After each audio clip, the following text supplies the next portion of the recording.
All right. Well, welcome to our little virtual stage crew sessions we've been doing here. We're honored to have the one and only Tim Gittings with us this week. And most folks here know Tim. Tim's been directing the Shakespeare shows for five longer? Yeah, 5 years. 5 years? Yeah. So I know a lot of folks are familiar with his work as a director, but I thought it'd be fun to kind of like get a little bit more backstory and just kind of like talk about how you got into this and go from there. So we've just been starting talking about like how you got into theater originally, like way back when. Well, the first play I ever did, I don't know if you can really count it as such, but it was in Cub Scouts, and it was some horrible like 1800s melodrama, and I played a female school teacher, and I was so nervous that I hid under the dining room table and might have thrown up. Oh man, I actually did. I did throw up.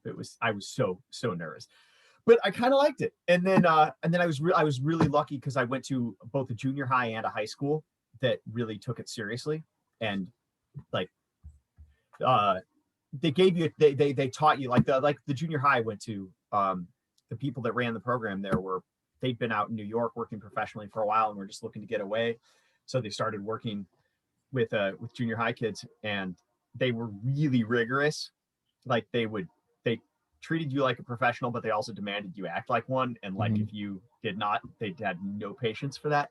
So it was kind of a but like the upside of that was it was like a place where everyone was like, oh man, you're really learning what this takes to do it well, and doing it with a group of people. And then I was lucky to go to a great high school that, we had options to do multiple plays over the course of the year, and a lot of people that I went to high school with are still somehow involved in the business too, which is pretty cool. So you grew up in Illinois, is that right? Yeah. I was born out in Colorado. My family's all from Colorado and New Mexico, but I grew up in a town called Oak Park, which is right on the edge of Chicago. Like if I went a block and a half north of my house, I was in Chicago. But it's a cool little town, and grew up there for the most part, and went to high school there and everything. Nice. So did you get like choice in high school, or was it like the local high school sort of thing? It was just the local high school, but the schools were one of the reasons why a lot of people liked to live there.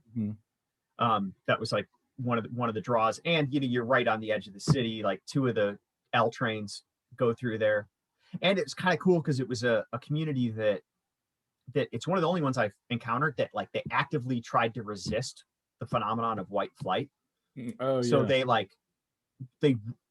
doubled down on making it as diverse a place as possible, and like making sure that people that they, even as people would move there and move into expensive houses, that they still kept a lot of affordable apartment rentals, and they it was a really neat town and very different from a lot of other places I've been. Nice. Did Frank Lloyd Wright have a connection there as well too? Yeah, nice. Oddly enough. So yeah, there's his home and studios there. Yeah, that's what I thought. That's cool. So there's a bunch of Frank Lloyd Wright houses around town. Kept close there too. Cool. So middle school started doing plays, high school got to keep doing them, like all sorts of stuff for musical theater. Do you do like everything, or have you always stuck fairly classical? I did a little bit of musical theater. I'm not going to say I did it well, but I did a little. Like that was usually because we did 2 big musicals every year. You did one over the summer if you wanted to do summer school, and then we did one in the winter. And I never did the winter one because I wasn't as good at that as other people, but I usually did the summer one. With one exception, I did Little Shop of Horrors, nice, which was awesome. But that one kind of fit within in my strong suit. So, but yeah, no, I did a little bit of everything. Like, I was, I did my first Shakespeare in junior high. Oh wow! And did Romeo and Juliet and Midsummer Night's Dream when I was there, and kind of like that's where I started getting into that. But we did a whole range of different plays once we got to high school, because we had 3 different theaters, which is really cool. We had a little black box and a kind of a medium, like 500 seat house, and then we had like a big like 2,000 seat house Oh, for nice. like the, Wow. and that's where the musicals went. And then like Mhm. there were smaller shows at the 500 seat theater, and then like student or faculty directed, like faculty non-theater faculty, other faculty directed shows in the black box. Wow. So they like had a pretty dedicated arts path there, Yeah. it sounds like. Yeah. That's cool. Um, nice. So when did you kind of decide that you're going to like really pursue this like as the next step? Like did you kind of decide that early on in like high school, middle school? Was this like always a dream, or did it kind of like come and go for a little while? You know, it was the thing I kept coming back to. Like I by the time I was about halfway through high school, I was kind of like, I don't know about all this. I just I didn't feel I wanted to just kind of experience life and do a lot of different Hmm. things.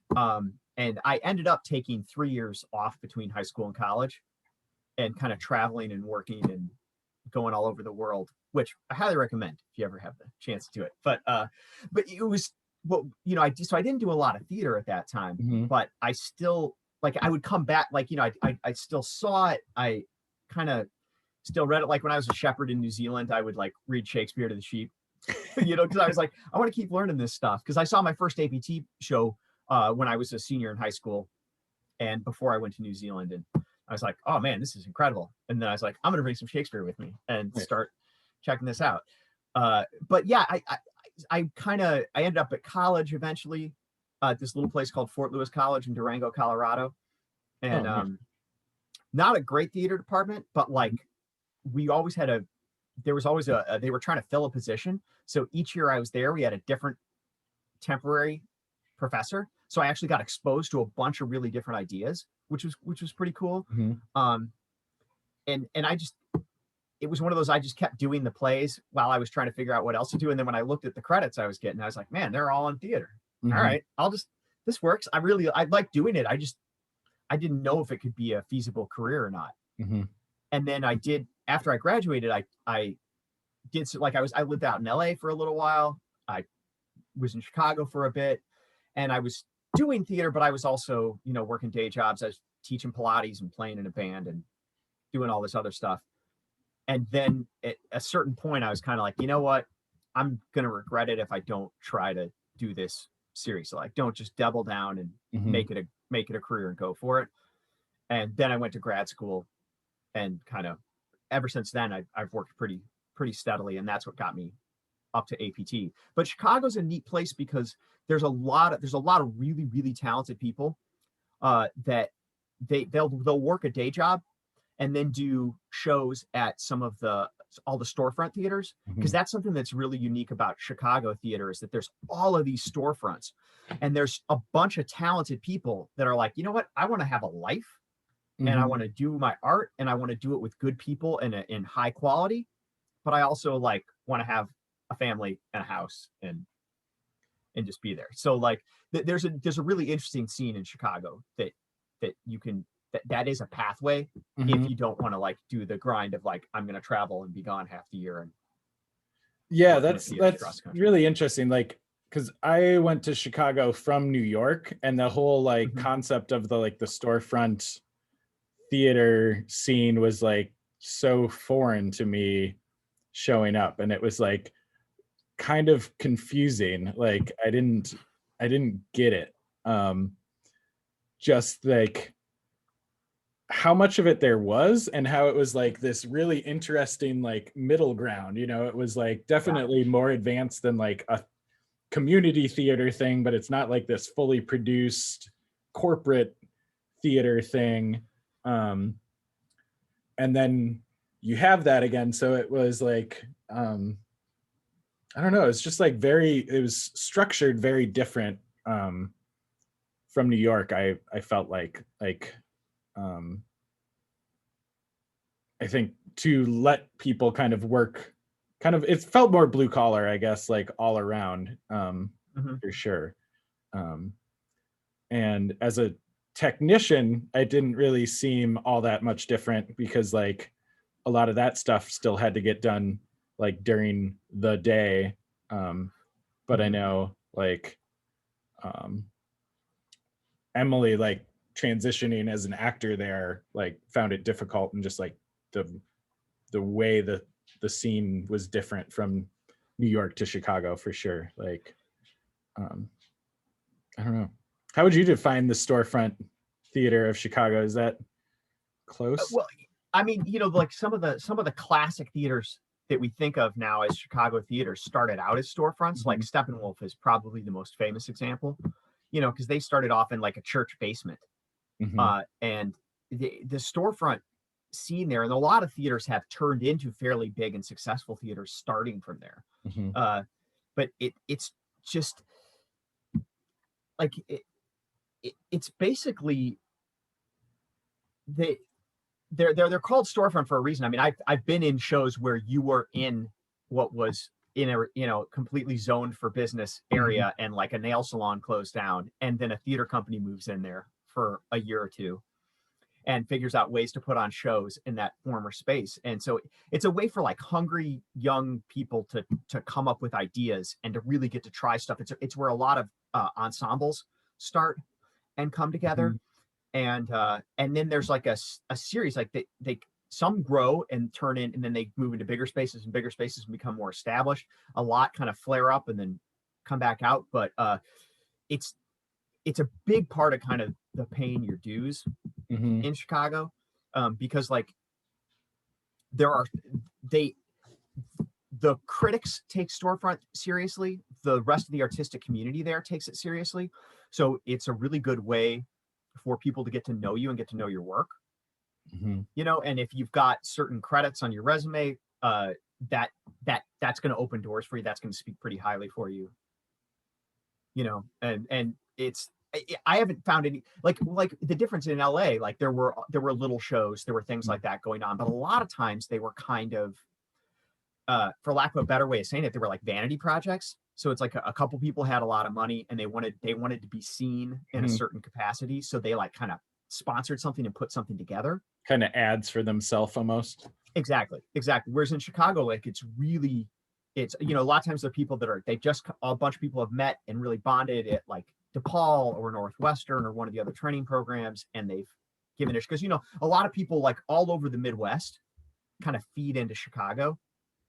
If this is something you're interested in, like it's kind of the local market. So there's people from all over coming in, and they meet up, they try some stuff. I mean, I knew a couple storefronts that even started because a bunch of people met in a really bad show with a horrible director, and like decided they liked each other but hated that director and started their own theater company. There was one called the Boxer Rebellion Theater that it was a bunch of people that actually all collectively quit a show because the director was so bad and started their own theater company. Oh man, the first show I did in Chicago was at a theater, which I cannot remember the name of, but like within 2 years, like everybody mutinied against this like director theater company guy, and like uh it imploded, and now I can't remember the name of it, but it was like this cool show that actually went on to have like a much bigger life, but like it all imploded, and like it was kind of a wild thing. Now I gotta like go back and remember what exactly that was, but Yeah. it was cool. Yeah. Yeah, it's a Uh, it's a great scene. It's a great scene. Because you can still do really good quality work while you're working a day job, you know, mhm. which is just there aren't there aren't a lot of places that offer you that flexibility. Like in New York and LA, there's a lot. It's you know it's a lot harder to find really rewarding work that's going to challenge and push you so you can grow as an artist while you're also having to work survival jobs. Mhm. Yeah, yeah, for sure. Um, so college, you went to college, Durango, you were talking, and then you talked grad school. Was that a pretty straight transition into grad school, or did you take some time off between there too? I had like let's see, I had about 6 years Oh, okay. between college and grad school. Um, And is that and when you were in LA? Is yeah, that so I was in LA for a little bit, and then I was back in Chicago, and like for a couple years, I was really trying to make a go. Like I was making most of my money teaching Pilates, but I was playing in a band, and we were playing at bars all the time, and we were really we had a record or two and we were trying to like make that work. It didn't, but it was a lot of fun. Nice. But then like in the process of that, I kept doing shows. Like I was doing shows most summers. I was working at Door Shakes. I started working there in like 2000, and so I worked there for a number of seasons, and I really enjoyed it. And I was doing little shows here and there. And then around the time I got married, like one of the things my wife and I bonded over when we met was that we were both like in career, we were both doing things and we were happy, but we were both kind of like, God, I kind of feel like I need to take, I need to go back to school because there's some other stuff I want to do. And yeah, and it just, I ended up going to the university. It's through the University of Alabama, but it's the Alabama Shakespeare Festival. They don't Oh, have the yeah. program anymore, Hmm. but it was, it was one of the ones because I like had a pretty narrow focus. I was like, okay, it's got to have a strong classical theater thing because APT was my goal. Like that's Okay. where I wanted to be. That's what I wanted to do. So I knew I needed experience with a repertory company, and I knew I needed more classical training, and then I also knew that it needed to be a place that was going to pay me to go because I was like, man, I can't go $50,000 in debt to get an acting MFA. So it but it worked. I got really lucky. I got in. Wasn't the best program in the world. It had its strong points and its weak Hmm. points, but the best part was that we basically were part of the rep company. We understudied a lot, played smaller roles, things like that, Hmm. and so that's where a lot of our training took place. Yeah, there's a handful of like does Oregon Shakes do something similar with one of the universities? Or am I not, do I have that wrong? There's a couple programs Yeah, yeah, like yeah, that yeah. out there. And those all sound pretty interesting. But I can't think of what the other ones are necessarily. There's the one at the Old Globe at the University of San Diego in the Old Globe, and there used to be one at the Denver Center, Okay. and I can't remember what The one in it was like. Houston that like works with the alley. I mean, it's not really the Oh yeah, yeah, Shakespeare yeah. thing, but like Mm-hmm. there's a couple like MFA programs that have really close relationships with like a theater company in town, and some of the festivals. But that sounds really cool. Yeah. You mentioned like having your sights set on APT at that point. Like Mm-hmm. when did that really come into focus for you? Like when did you really kind of set that as a goal for yourself? Well, I mean, I saw my first show there in '92 when I was a senior, and I just like I fell in love with the place. And my best friend and I, the way we kept in touch, like, and he was also really into theater, but we went off on totally different things, and we're like, I was in New Zealand for a year, he was in Nicaragua for a year, he was teaching for a while, I was like we were all doing different things, but every year we'd meet back up and see plays at APT and camp and hang Oh, out, and that nice. was like our way of staying connected. So like APT was like this, it was like this touchstone for all of the theater love I had, even if I wasn't doing that much. It was like the thing that reminded me of how much I enjoyed it. And then as I started taking it more and more seriously, I was like, man, that's I don't I would see theater in all these other places and I never saw it consistently as good. And so by the time I started thinking about grad school, I was like, okay, that my ultimate goal would be to end up there. Like I was not sure if that was Mhm. realistic, but I knew that's what I wanted. And it's so much handier to have a very specific goal about where you Mhm. want to be, because then it makes all your decisions easier.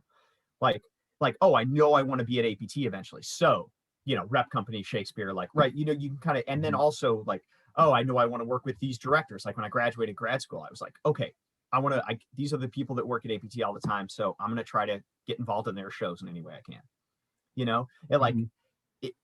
it really is helpful in this business to, the more you can clarify your intention, then the more focused you can make how you market yourself and the choices what you take and don't take and that kind of stuff. Yeah.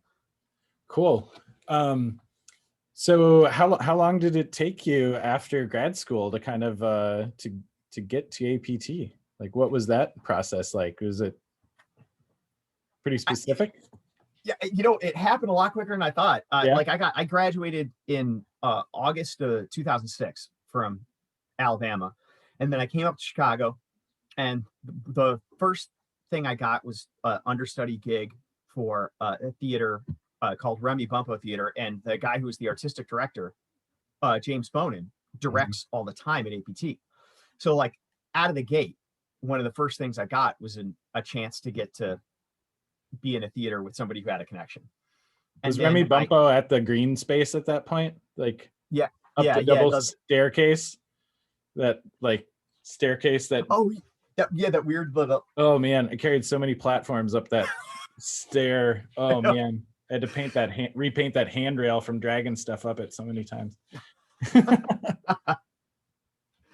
yeah, it's a strange space, but no, it was, I lucked out. Like that was a good first one. And then I got a couple other great opportunities, and like, and then in the winter of 2000s, like fall 2007, I got a job doing As You Like It, that Bill Brown was directing, who also directs up here, and that was at Writers Theater. Oh, nice. And then I was in That's that show another at like, storefront that really like turned. I did one of the last shows yeah, in the actual storefront, and then like when they were moving spaces, got to see that progress. That was pretty crazy. Um, yeah, they were neat because they had that original storefront, and then they had a temporary theater space that they had for a long time. Like what was it, like the Women's Club or Bookstore or something, like something? 19th Yeah. century? Because the storefront was in the bookstore, Hmm. and then they had that other space over at the 19th Century Women's Club or something weird Yeah. like that. And now they've got this multi-million-dollar Amazing. Yeah. amazing place, but Hmm. they started in a bookstore, you know? Yeah. That was wild. I like Yeah, totally forgot about that little storefront for a minute. Yeah. yeah. It brings it around. Nice. But that led directly to me being up at APT, because I was in that show with like Tracy Arnold and Carrie Cannon and Marcus Strusinski and like all these other people from APT and a director from APT, and the Brenda and the management from APT came down to see it, and then they offered me a role. And so 2008 was my first year at APT. So it only took me like Oh a wow. couple of years Hmm. out of grad school, which I still feel incredibly lucky about. But Yeah. Um, and then when did you become a company member? Was that pretty short after that too? it was, I wouldn't say it wasn't that, like I joined the core company for the 2015 season. Okay. So it was like 7 years later, but it was, I mean, that was my ultimate Hmm. long-term goal. I just didn't really see how that was going to happen. But Nice. I'm pretty happy it did. Yeah, yeah, for sure. So during those years between like 2007 and 2015, like when you're working there pretty consistent. So I guess I don't know Mhm. what the kind of details between being the core company member and like the company member at large, or Right. what that means or what it meant for you at that time. Well, part of it, there aren't very many um, resident companies anymore. Like Mhm. that used to be a much more common thing in American theater, but there's just not that many left. Uh, but what it means is that it's basically a group of actors that have made a long-term commitment to the theater, and the theater's made a commitment to them. So they, like, we have guaranteed work every year. Um, the You don't necessarily know what you're going to get to play. I mean, obviously with certain people, they want to try to challenge you. They want to let you grow artistically within it. But it's a big deal because people get older, they age into different roles. Like I understand all the reason why a lot of theaters don't do as much of it, but it also, because of like the way APT in particular works, like we have a very loyal, dedicated group of people that come to see us, and Mhm. they, part of the reason is because they know us. They know the people, like, well, what's Jimmy doing this year? What's Colleen Mhm. doing this year? You know what I mean? Like that's Mhm. a big part of how our audience responds to us. So it works for this place. But before that, I mean, in our core company's like 13 people, but most seasons we have 30 something actors. So we have a bunch of people that we work with regularly, but that, like, you're not necessarily making that specific commitment to, but that Mhm. you come back.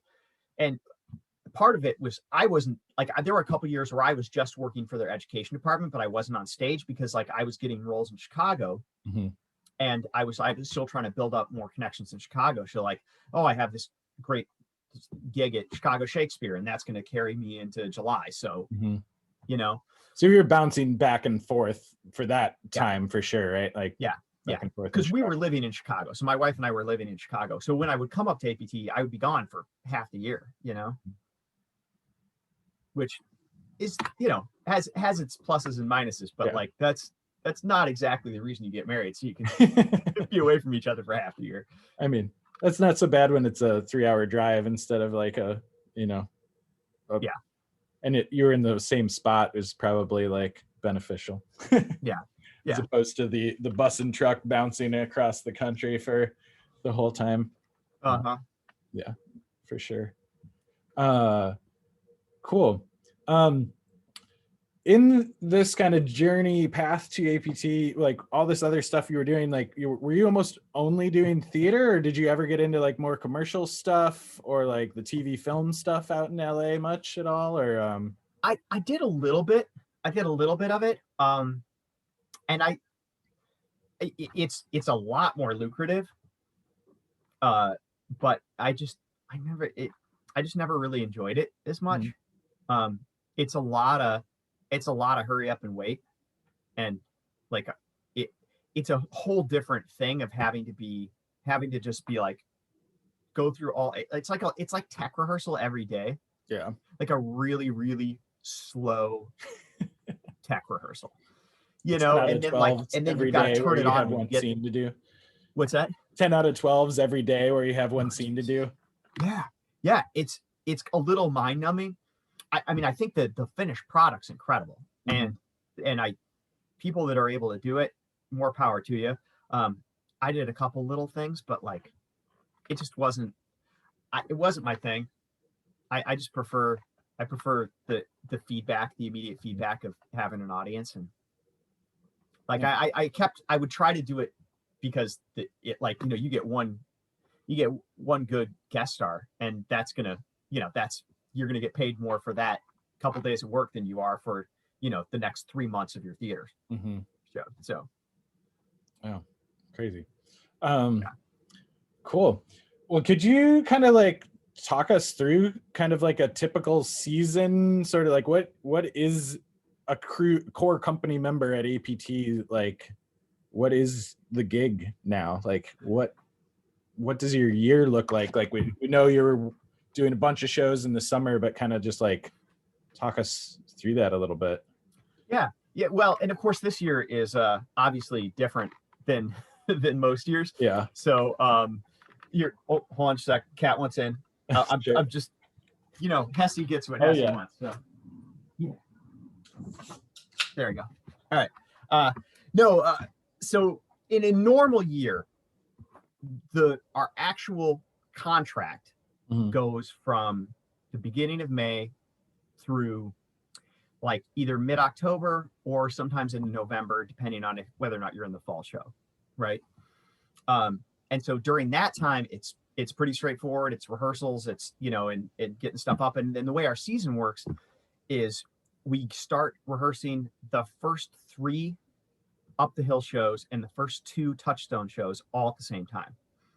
So you got 5 shows rehearsing at once, and I can't even begin to understand the math that goes into making that work. Like, our stage managers are ridiculous, and our schedules are, I mean, it takes you 10 minutes to make sure you've read it correctly, because like, okay, so this chunk, like we break it up so each show gets each day it changes who gets primary, who gets secondary, who gets tertiary call, and then they break it up into scenes and little things. And then there's also, if you're not in that and then you're not called for this one, then maybe you're also called for a fight call, or you're called for a voice and text session, or something, costume fitting.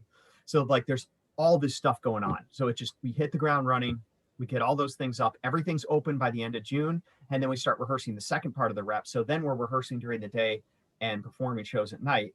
And then those shows are all up and running by the end of July, beginning of like mid-August time. And then we've got all 8 shows up. And then usually the fall show starts rehearsing in September. And then we kind of switch and do some student matinees during the week, and then keep the other shows going on the weekends. So it's kind of nonstop. Like, you don't really get to take a big breath until like mid-August. Wow. But that's that. And then during the winter, we usually do like a winter words Hmm. thing where we do like a series of staged readings, and so the core company is often involved in that. And we have meetings throughout the winter just as we're planning and developing and kicking ideas around. We'll like have the periodic meeting where, as a core company, we all come together with artistic management and talk about show ideas and other stuff like that. Uh, and then I'd say most people, are you're working other jobs outside of that, and you're also starting to prepare for the next season. Usually around now, Hmm. if I knew what my roles were going to be, this is when I'd start doing my research and like getting into the plays. Because like if I'm doing a Shakespeare play, like it takes me forever on one of those. Like because I sit there with the Oxford English Dictionary, and I make sure I know exactly what I'm saying and what's going on, and who I'm talking to, and you kind of do all your line work and text analysis and stuff like that, so that not so that you're memorized by the first day of rehearsal, but so that you have a really solid sense of what the show is and how your character fits into that world, so that you can kind of hit the ground running. Because I mean, everyone here is so freaking good that like if you don't do your homework, you're gonna feel stupid. you know So what what are some of those first days of like rehearsal when you get going in the season, like what does your actual day break it down to? If you're in, like, how many shows are you typically in, like? so most of us are in 3 shows each year out Mhm. of those 8 shows, and most of us are in chances are you're going to be in 2 shows at the top and then 1 show in the second Okay. part. So the those first the we're usually working, like we're usually getting there. We usually go like noon to 5, or noon to 4, and then 6 to 10. And that's our normal rehearsal day. Sometimes we'll have stuff before that, um, but it's pretty standard. Uh, that's kind of our normal schedule, and So that's is it six like days a one week. show and then the other, like you're every other day, or The thing whatever? is who gets first choice of Mhm. actors switches each day, but it's never just one show for one day. Okay. Like And are there you doing there like scene work? So is there any time where you're like 2 hours doing this, 2 hours doing that? Like how often do you end up like switching back and forth in a day ever? oh god, it could be 5 or 6 times. Really? Wow. Yeah, like sometimes you get a really long stretch, but I would say Mhm. that most of the calls are maybe, an hour and a half. So you're Uh, really doing it like scene by scene mhm, for the Yeah, whole and like process. a lot of times we'll have like in the first week of rehearsal, it's going to be a lot of table work. Mhm.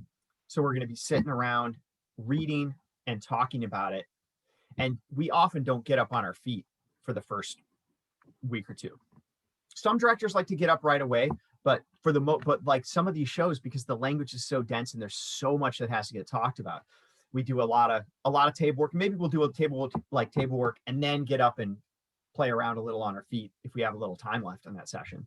But then like I said, you could be going to a costume fitting or a fight call or all these other things in that day too.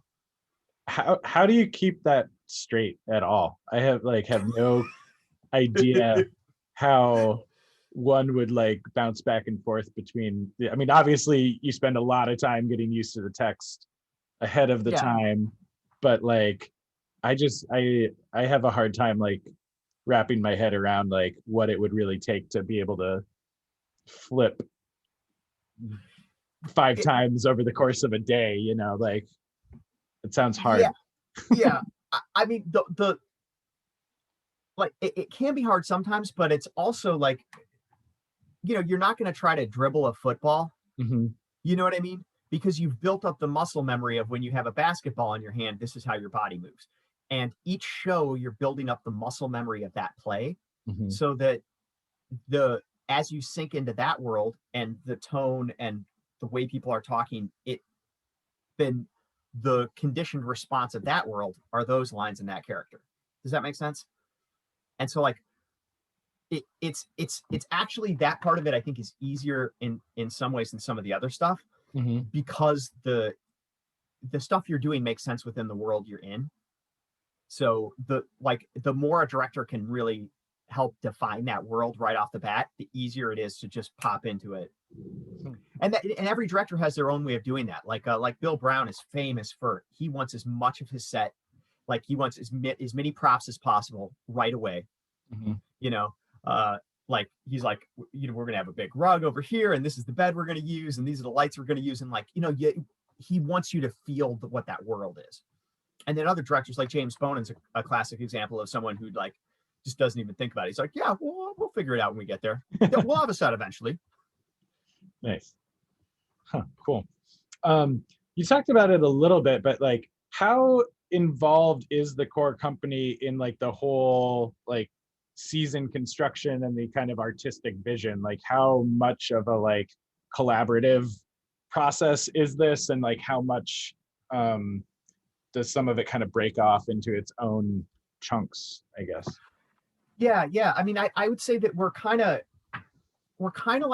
like we definitely have a share. Like we're like shareholders in the company. We have like, if we have like, we're always encouraged to bring stuff in, Mm-hmm. to promote ideas, to do stuff like that. And we also, if like something's really rubbing us the wrong way, like we've got that right to be like, hey, I don't know about such and such. At the end of the day, the artistic director always makes the final call. Like Mm-hmm. that's her thing. That's what it is. But like we're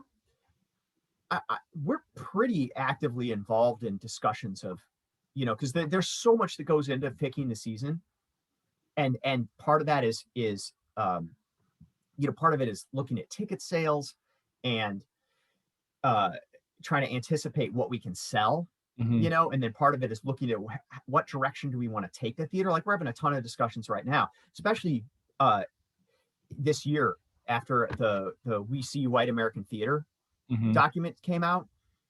There's like most theaters across the country that we're kind of now in dialogue with that. So that's, but we've had a pretty strong, and I think aggressive policy for more equity in the work that we do for a while.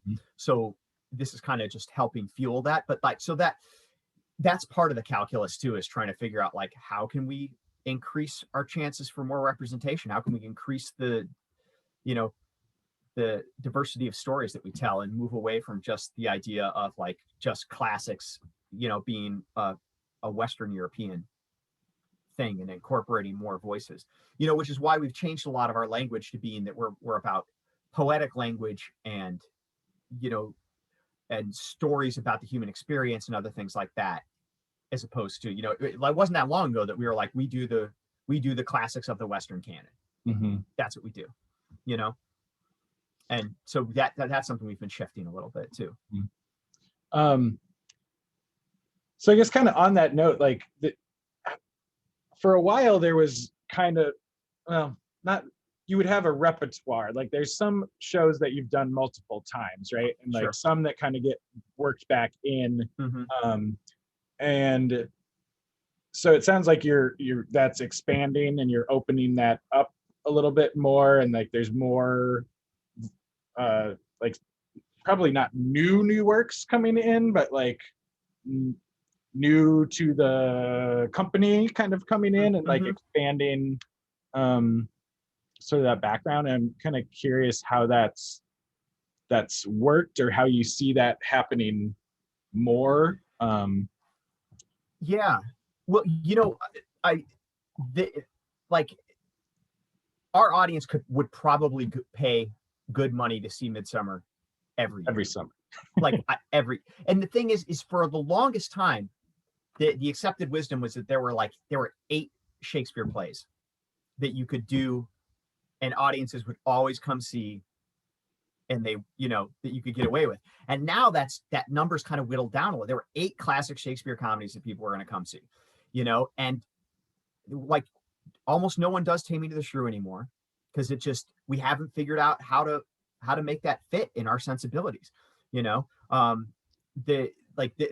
are some plays like that are just proving too problematic for where we are now. And I think it's the right move. I think that sometimes if you're trying to, I think we do harm to trying to say that these older plays are important if we keep pulling stuff out that has problematic stuff and we don't really give people any way to talk about it or explain it. We just try to pretend like it's not there. I think that can hurt it a lot. But what we've seen is that the number of safe Shakespeare plays to do has diminished given the moment we're in. And it's also at a time where we're trying to find more voices, you know, we're trying to find other things to put up there. So like, I mean, we did, as far as we were able to tell, it was the first outdoor production of August Wilson's Fences ever. Oh wow. And it made so much sense. It takes place in a backyard. Yeah. You know, it was just like when we did All My Sons up there. It felt like it felt connected to those. You know, it's a play that takes place in this Midwestern backyard. You know, and it was just like that was a great example of something that was just like, well, that's just an obvious fit for us. We just had to build up the relationships and get the right people in there to trust that was something we could make work. Yeah, that's interesting. And like, I think a lot of places are dealing with that. And I can see like APT, like For Better and Worse, getting kind of pigeonholed. Like some people who have a limited knowledge of it think of it as like just Shakespeare, right? I'm sure like, and kind of that exercise in like branding and growth to like expand the audience and bring more people in, but also like staying true to, you know, what made it what it is to begin with too. So that's I'm sure it's hard, but it's also like cool to have to think that hard about it. Yeah. And I mean, and that's a discussion that is all across the industry now. Like that's something that everyone's having to talk about. And I think that APT, we're lucky because of the way we approach things and the culture that we've already built up. I think we're handling it a lot better than a lot of other theaters. Yeah. You know, we've got such strong relationships, and we've always been about language. Like we're about the words, and that makes it allows us a way into it that some other theaters that are more, and I don't say this to denigrate other theaters, but some other theaters are like, you know, a little bit more about the flash and the spectacle and the concept and stuff like that. Like Chicago Shakespeare Theater, God bless them, they'll pay for like the smallest little walk-on roles as a separate actor to hire more people, which is great. They'll also drop $50,000 on, you know, on like a bathtub on stage that has real water in it, or like, you know, and that's awesome. I'm not knocking that side of things. I'm just saying that they'll spend a ton of money on something that's not integral to the telling of the story, just to show that they can and to make their big splash. And theaters like that have a harder time navigating things, whereas we're always like, hey, we're about words, we're about telling a story simply. And so there are a ton of people using good words. There's a ton of people that use poetic language. So that fits right into our thing. So people don't take quite as much like arm twisting to recognize that, okay, yeah, this is a new play, but trust me, like check out the language and listen to it. Which is where like Winter Words, our reading series, has been so good, because we've been able to expose people to new plays and new ideas, and they hear it and they're like, oh my God, this is incredible. You've got to do the show. And we're like, well, okay. Right. You know, you're like half the people that come to that are like some of our biggest donors. So it's like, yeah. And how long has that program been going on? Gosh, I think we've been doing that, I think like 6 years. We're trying to figure out a way to do some this year. It'll probably, obviously it would be virtual, but we're still trying to figure out how to do some of those this winter as well. But I think this is 6 years, or maybe 7. 6 or 7, yeah. And I can't remember, did that coincide with the building of that newer space? The Touchstone Theater. It happened probably like a few years after, because the Touchstone, we tried a bunch of different things when that first got built, because that what was that, the first year for that was 2009, and we tried doing a Christmas show, like a December show, and they did Jimmy DeVita's adaptation of the Gift of the Magi, the O. Henry piece, and it's a really beautiful story, and we did that for 3 years in a row, but APT's hard to do a winter show in, because like everyone's coming from a couple hours away, and if we get snow, they're not coming.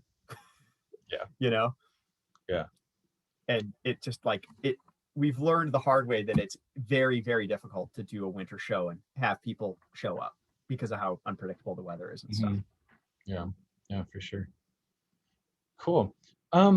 So what kind of advice do you have for folks that might be kind of on a similar path? They're like kind of looking at the similar trajectory. Like I think a lot of these people, like people that like are taking this pretty seriously, but kind of like deciding whether or not to really like follow this in their educational career, professional careers. Like, how do you start making some of those choices? How do you like pursue this? And like, when do you need to like start making some of those choices about like if it's a career, a passion, a hobby? Yeah. You know, the hard part about that is it's different for everybody. Sure. Like there's a guy, he's the oldest working actor in the country. He's 97. His name is Mike Nussbaum. He's a Chicago legend. Like, I mean, he's worked everywhere. He originated the role of Teach in Mammoth's American Buffalo. Like he's just a legend, right? He didn't get into acting until he was in his 40s. He was an exterminator. He was in World War II, and then he was an exterminator. Like so like it's the possibility's always there. Mhm. I think that people should follow what really pulls you, what really inspires you, what you keep coming back to. And I think that for some people it's crystal clear. They know exactly what they want and exactly where they want to go, and God bless those people. They tend to do really well, and I am not one of those people, so I just say, hey, great, good on you. But I think that for a lot of us, we know we love performing, we know we love theater or any of the arts, and like there's always going to be a way to make that a part of your life. And I think figure out what you want, because as a job, it can be really difficult. You don't get paid a lot of money.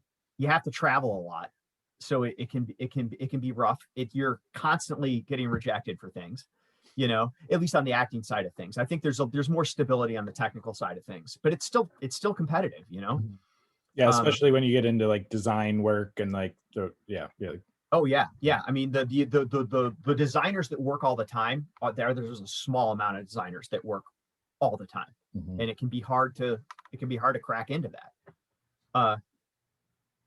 But there's also like there's something to be said for figuring out what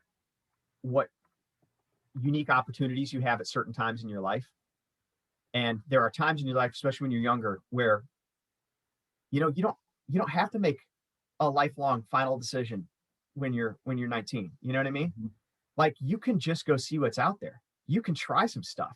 And I know for me, I had to go out and just try things. I had to go just live and see what was out there and see what came up, and I think that we're artists for a reason. Like we're interested in people, we're interested in all that life has to offer, and that we should follow where our heart tells us to go within that, because even if it's not directly connected to making art, we're going to learn something about being a person, and we're going to gain an insight into something that then we can bring back to it. Now, I do think that if it's something you're like, man, I think I could really be happy doing this. This is really, go for it. Give it a shot. Just like I auditioned for some schools that I didn't get into. Like I looked into programs that I didn't get into or that I didn't end up liking or other things like that. And like, you've got to have enough of a sense of that this is something important to you, that if you get rejected from the things that you like, if you put all your eggs on like, oh my God, I got to get into this one thing, then that's you can't have that all or nothing mentality. Like you kind of got to be able to roll with it and be like, well, all right, where's this going to take me? Mhm. You know, like I knew even if I didn't get into APT, that I knew that it would always be a touchstone for me. And I knew that it would inspire the kind of work I wanted to do. And that I could still have a really rewarding career, even if I didn't get there. Now, I'm, you know, I consider the other thing is that there's always a ton of luck involved in all of this too. So like, don't like, you can't guarantee that, Mhm. but also don't like, you can't, don't take defeat personally. You know what I mean? Like if you don't get something right away, don't worry about it. It's a chance to be like, hey, do you really, is this something you're into? Like every time you get a rejection or get kind of knocked down a little bit, I think it's a great chance to look back over and remind yourself of like, why do I want to do this? Why is this important to me? What is my real goal about this? Like, what is my, you know, why do I want to do this? And I think that a lot of times within that answer or within that question, it it it brings you back to it in a more energized and informed way that kind of that keeps you, I don't know, keeps it kind of buoyant, you know, Mhm. which I think is another thing. Cause like when if you walk into an audition or an interview, but one of the biggest intangibles is you just want to seem like you're a good person to have in the room. You know what I mean? You want to seem like you've just got energy and positivity, and that you have a kind of likeness that you're not going to be an issue. You know, you're not going to like, one of the best pieces of advice I ever got about headshots was, you know, everyone wants to have like their like serious headshot where they're like, you know, like hire me. You know what I mean? And like that, that's not the headshot that's going to get you in the room, except for like maybe a very specific TV Mhm. role, right? Like the headshot that people want to, if you can come up with the headshot that captures what's fun and good about you, that's the headshot you want. You know, all of it is about like, yeah, show them you can do the work, but just also show them that like that you're good, that you're a you know, that you're someone that can handle themselves and are good, are fun to be around, especially for places like APT or something with a longer contract where you're going to be away from home and stuck with a group of people for like 5 or 6 months. You Like know that being no able to one. tell your own story as well as like the story that you're going to be hired to tell. Yeah, yeah. I mean, you do have to be able to kind of like market yourself a little bit and figure out. Like, I think one of the things that helped me with after grad school, it wasn't so much like my grad degree was it was great to have the degree. I got okay training. Weird time to be in a school because they were going through a change of artistic director and the company was disbanding. It was a very strange experience. I learned a lot about the political side of things from that. But I think one of the big things about it was I kind of looked at my career a little bit more honestly and was like, well, what am I going to get? What am I really going to like? What do people think of when they see me? You know, like I'm not going to play the leading man. You know, I'm not 6 foot tall and really good looking. Like I'm like a scrappy little bald dude who just, you know, I'm good at a lot of things, but like that's not what I'm going to get. And so I kind of like was like, you know what? I'm going to be the utility infielder. Like I'm just going to be that guy that can play a bunch of different positions. I can bat both sides of the plate. You know, I might not be an all-star, but like, you know, I'll give you a solid 300 average, steal a few bases, and I won't make any errors. You know, Nice. so like, and then like once I kind of figured out that that was my like that was what I brought to the table, then I figured out ways to make sure that like I could present that. Mm-hmm. And you know, because the other thing about auditions is that the people doing the audition, for being a creative field, they have no creativity. Like it's so funny. They'll look at you and they'll have the idea in their head of who you are like right off the bat. Mm-hmm. And so part of what you want to try to do is make sure that you're helping give them the idea of who you are. And then you want to reassure them within the first like 10 seconds that, oh my God, you're so smart. You totally saw what I was going to. So like I always try to do like a monologue that fits in with what they're expecting to see. And then another one that stretches it a little bit, but not like the drastic, like, oh, and here's something completely different. And now watch my Hamlet for 3 minutes. Like, Yeah. no, you know. Nice. That's cool. Um, And then kind of the last question we've been working on, just kind of talking about before we bring everybody back, just kind of like, how do you see the industry changing right now? Like both like with this year, and just kind of in general, you know, some of them we've talked about like technology and like the integration. Some of them we've talked about like some of the equity stuff and just like the consciousness that's like kind of come up culturally. Mhm. Just wondering if you have anything to kind of add on any of those fronts. Like, Yeah, yeah, no, I mean, all of that, yes, and uh, a couple of trends that I'm noticing is that we've lost a lot of grad programs. And I'm going to talk specifically about acting because that's the one mhm, I know yeah, the most for sure. about.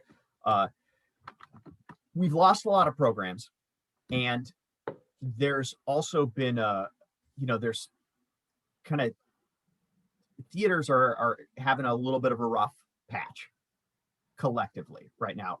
Older, you know, winnowing like subscriber base and things like that.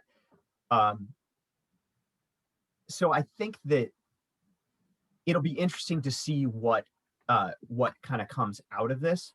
I think that there, especially for the work that we do at APT and for the skill set for doing language based theater, the number of people teaching that has gone way down. So that is a skill that a lot of actors don't have anymore. And if so, I think that's something that people that are willing to dedicate themselves to acquiring that skill and to going through the like ask around, there are still places that are doing it. And if this kind of work is something that you're into, then that's something to go to, because people like that are in high demand. There are still more theaters doing that work than there are young actors with the skill set to do that. It'll be interesting to see how that shifts over the years, but I kind of feel like there's an opportunity for people that want that to actively seek it out. Um, in terms of like the big money making stuff, like the big Broadway theaters, like there's a that like I that it's changed a lot. It used to be that you kind of had to be in New York to get into those, and in the past like 10 years, like Chicago's really come up. Like they've a lot of people have come out of Chicago. Like I had a lot of friends that did Harry Potter. A friend of mine starred in Once. Like another friend of mine, won a Tony for her portrayal of Carole King. And they're like, and these are all people that came out of Chicago to work. So I think that like the idea that you have to be in one center in order to be on the radar has changed a little bit too. So I think that even with this, I think something out of this COVID moment is that maybe people are going to trust. They're going to ask more for video auditions, Mhm. which could open it up even more. Now, navigating agents and all that kind of stuff is going to be a little tricky, but it's going to be really interesting to see what the expectations are for virtual stuff going forward. But the friends of mine that are really actively working all over the country right now during this time period, they've all upgraded their laptops. They've got lighting. They've got microphones. They're doing their own backdrops and stuff like that. Like because that's one of the things that I don't think is ever going to change, is that you're always also going to be your own marketing department. Mhm. So you've got to be conscious of even though it's like, yeah, ideally they'll look, no matter what the quality of the video is, and they will see your soul and your unique potential. But really, if the video looks really good and the less stumbling blocks there are, the better chance you have of getting that thing. And I kind of hope that there's actually going to be more of this kind of blend of video stuff, because it increases accessibility Mhm. to the theater, which I think could help create more audiences, but also can give like disabled people, people with older people with hearing problems, people that just don't necessarily feel comfortable making the long trip. There are more rural areas, things like Mhm. that. It could give more access to people. Uh, so I'm kind of hopeful that something's going to come out of this that could potentially open up some more doors and get people thinking about that differently. I mean, I think a lot of it'll end up being, that, I know, even like I have a friend who's a TD at a college theater department, and they've reworked everything. So now everything that they do, they're shooting it with 3 cameras. They're doing the 3 camera TV setup for Mhm. everything, to try to see like, hey, is this going to be something we want to have it in the tank just in case? But like, Yeah. is this something that we will end up adding, that Mhm. people will expect as part of the theater experience, to be able to see the show that they just saw outside of it? So I think that's going to be an interesting Mm. thing to look at too.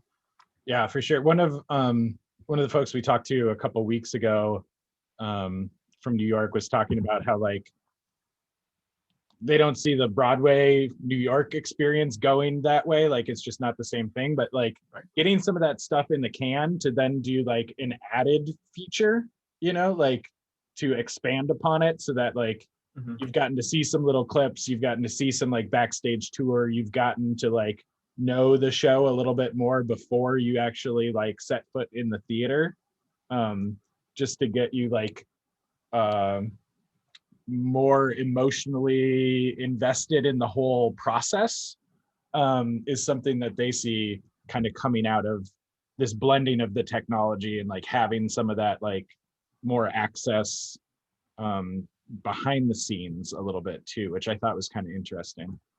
Yeah, yeah. I think that sounds fantastic. Yeah, cool. Awesome. Well, thanks so much, Tim. I'm going to stop recording. I'm going to invite folks back to pop on and like chat a little bit. And if you have other questions for Tim, and throw it out. But thanks so much for joining us today. I really appreciate it. Ah, thanks for having me. It's great to be here.